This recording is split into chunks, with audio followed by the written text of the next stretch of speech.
So you led a panel, and it was wonderful, and I'd like you to say, what do you think are the most important issues that you want a student to take away from this? From our panel? That's right. Well, we had kind of a tough panel, Yeah. Johnny. It was really a discussion on the rise of progressivism during the early part of the 1900s, and really a move away from, to some extent, our founding documents, our Declaration of Independence, Constitution, two of the greatest documents ever created, and the fact that that did infringe to some extent on individual liberties. I think it's fair to say that most people at the conference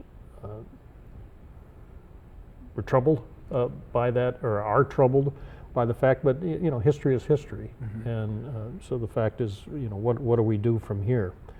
I believe that's going to be the topic of the final panel of the session, which will be great. But you know, in this amazing country of ours, there have been changes and transitions and cycles, but through it all, this continues to be the greatest country on earth. Absolutely. With opportunities that you just don't find anywhere else on earth. Right. Right. And it's you know, we're all fortunate to be Americans. And something that's essential to that is the connection between, like we're doing in this conference, with the commerce element in sort of ideas of the Declaration, these property rights. These aren't things you can take away and expect American prosperity to continue. And so, what do you think Our founders were smart guys. They understood. I mean, a lot of them were entrepreneurial. A lot of them had this sort of spirit. And they had the same squabbles that you know, our politicians have today. Yeah. On different topics, but I mean, it is amazing the foresight they had in creating what has been an enduring country for all these centuries now. Absolutely, absolutely. It's a real testament that the most important thing that I think the panels have been deciding that we can do now is return to those ideas that were, if anything, the only way we go wrong is by leaving them.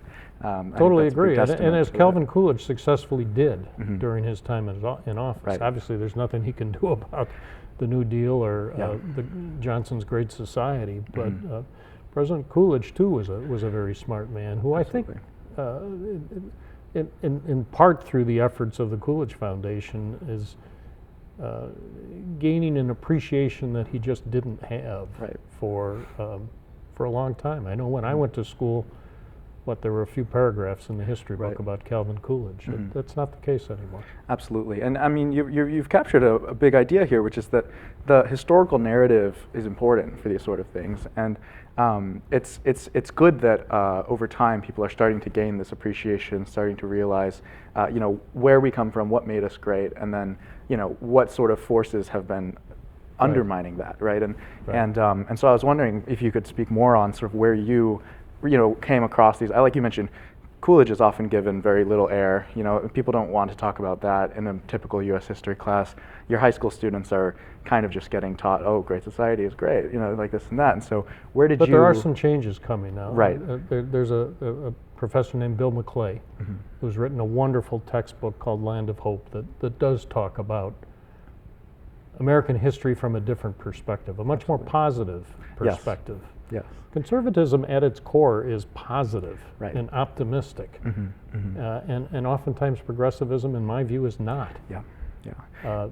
It goes it's much more fun to be positive and optimistic. Don't you think? I think so. I mean, this is the difference. is that there's a difference.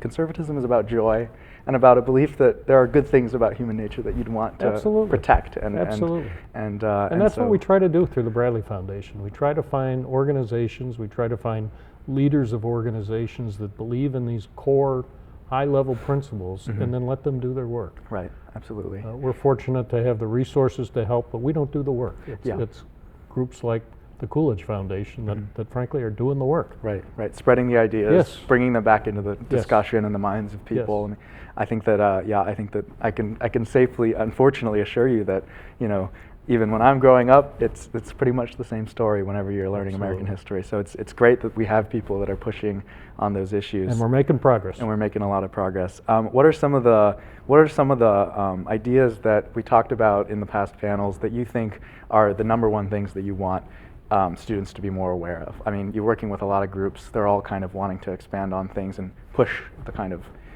sad narrative about things. So, is it the role of Wilson in kind of pushing an administrative state? Is it the New Deal? Is it an honest reading of the Great Society? So where are the historical moments that you think really need sort of another understanding to take place, another story and perspective? Well, in my lifetime, certainly the Reagan presidency, I think, was transformational. The fall of the Soviet Union, which really raised up the importance and the effectiveness of democracies here and around the world. Also, in my lifetime, the return to originalism on the Supreme Court, led by Justice Scalia. Right, absolutely.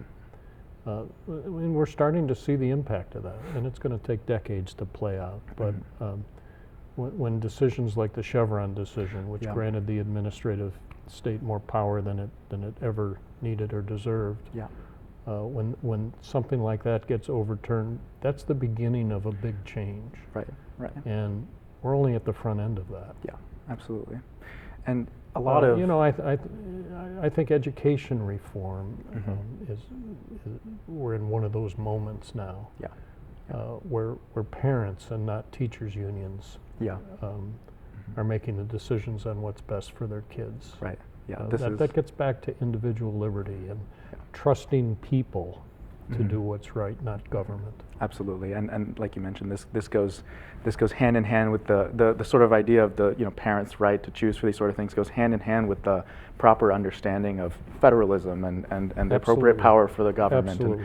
And something that is pretty clear is that there's a lot of talk on both sides about how state and local governments are great. We want to support local government. It's seen as sort of a bipartisan good, but there's definitely not a lot of movement on the other side to really concretely do anything about that. And so, what are some of the moments that you think are worth highlighting for where the conservative side has really made progress in that area? Strengthening state government, strengthening local government. Some of the most well, there's some wonderful stories in the states. You can go back to the 1980s in Wisconsin, my home state, which is where school choice started. Right. Governor Tommy Thompson and a couple of unlikely bedfellows got together and really started school choice in Wisconsin. But boy, you do see wonderful laboratories going on. Governor Reynolds in Iowa is doing some wonderful work with tax reform and school choice again. Governor Sanders in Arkansas. I mean, the next generation of conservative leaders have started to emerge. Yeah, absolutely. And that's exciting. That's exciting. There's so much of what goes on at the local level that you just can't possibly see other than what you see in your own neighborhood. Local government is incredibly important. It's closest to the people. It's most able to get the pulse of the people, and that's care what about the founders intended. Yeah, absolutely. They didn't intend for this monolith here in Washington, D.C. Absolutely. And one part that is a crucial one is the idea that the founders wanted these local associations and groups that were operating for the benefit of the community. But that's who solves problems. Right, exactly. Right? Groups like the Bradley Foundation that are focused on working outside of just, the way I fix problems is I pass a law. Right, that's not necessarily heroes how they wanted it. in every community are the people working anonymously. You never hear about them. You never read about them in the newspaper. You never see them on TV. But the people that day after day after day go to work trying to make someone's life better, whether it's because of an addiction, homeless, a lack of education, whatever it might be, it's those organizations. Tocqueville talked about it. It's those organizations that solve problems in our society. It's not another government regulation. Right. It's not another government program. Right. That somehow thinks that there's a magic bullet, silver bullet, when there's not. Yeah. And that's the strength of America. Yeah. And which makes this country unique. I had the opportunity to live and work in Europe for 6 years, and I've traveled all over the world. There's something unique about America. when it comes to volunteering time, our philanthropy, our generous nature. Right. You just don't find it in other places in this world.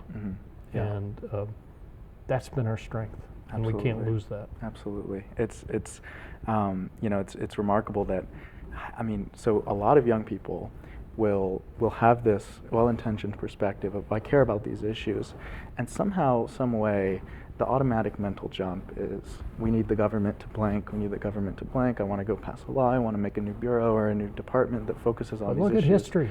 Right, and It hasn't doesn't, worked. it doesn't work. It has never worked. It doesn't the work. Great Society didn't It doesn't, work. yes, exactly. As Amity Shlaes has written very eloquently. Right, yes. It So didn't work. So why do you think that that's such a pervasive belief in young people especially? I guess we've got to do a better job, don't we? We got to We've market. got to do a better job of communicating and laying out facts, Yeah. but doing it in a way that's persuasive. Because this is a It more can't all caring be approach. hard right rhetoric. We've got to talk in different ways at times. Right. Yeah. I think. Yeah. We But can. the facts are on our side. Exactly. The track record is there. There's no question. Track record There's is no there. question. Absolutely.